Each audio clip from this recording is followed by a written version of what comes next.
দুদিন খুব সুন্দরভাবে দেখতে দেখতে আমাদের কেটে গেল। মায়াপুর ভ্রমণটা আমাদের খুব সুন্দর হলো। মনে অনেক স্মৃতি নিয়ে বাড়ির দিকে ফিরছি। বাড়িতে যাওয়ার পথে ঠিক করেছিলাম কৃষ্ণনগর মাদারসার যে রেস্টুরেন্ট আছে সেখানে দাঁড়িয়ে আমরা কিছু খাওয়া দাওয়া করবো, দুপুরের লাঞ্চ করব। তো আমরা গল্প করতে করতে চলে এসেছি কৃষ্ণনগর মাদারসার রেস্টুরেন্ট। রোজ রোজ তো এদিক যাওয়া হয় না, তাই গেলাম যখন একবারে খাওয়া দাওয়া করেই আসবো, তাই ঠিক করলাম। বলতে বলতে পৌঁছেও গেলাম আমরা মাদারসাটে।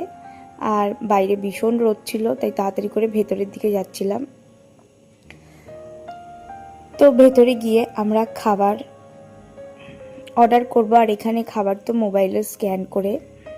আর যেদিন থেকে আমার ছেলে মোবাইলে দেখেছে যে এখানে রোবট খাবার পরিবেশন করে, সেদিন থেকে কিন্তু আমাকে পাগল করে দিয়েছে। তো আমাদের এই যে সিটটা, একটা ফোয়ারার পাশে, এই সিটটা আমাদের বসতে বলেছিল।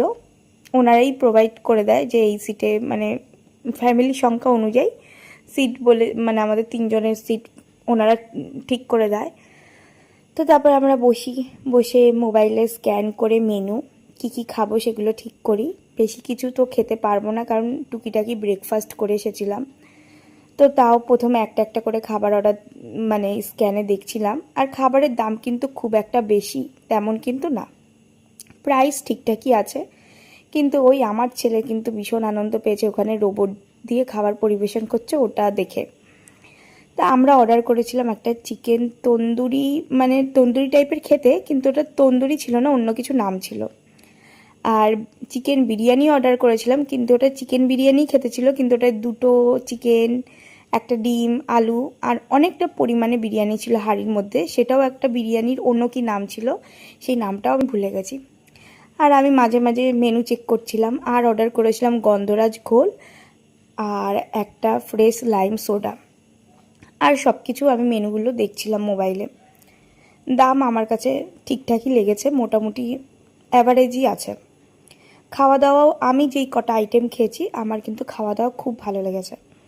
আমার একটা ফিশ ফ্রাই খাওয়ারও খুব ইচ্ছা ছিল, কিন্তু আমার পেটে একদম জায়গা ছিল না। লাস্টে বিরিয়ানি আমরা সাজছি, আমার বর আমাকে সাজছে, আমি ওকে সাজছি, মানে আমাদের পেট ভরে গেছে।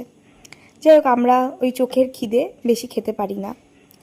ভেবেছিলাম অনেক কিছু খাবো, কিন্তু ওখানে গিয়ে আমাদের মানে একটু একটু করে খেয়েই পেট ভরে গেছে। তো বলতে বলতেই আমাদের চিকেন তন্দুরিটা আমাদের সামনে চলে আসে, কিন্তু এটা চিকেন তন্দুরি নাম ছিল না, কিন্তু খেতে চিকেন তন্দুরি ছিল, একটা কি যেন অন্য একটা নাম ছিল, আমার ঠিক মনে নেই। আর আমার ছেলে তো আনন্দ এই জিনিসটা দেখেই।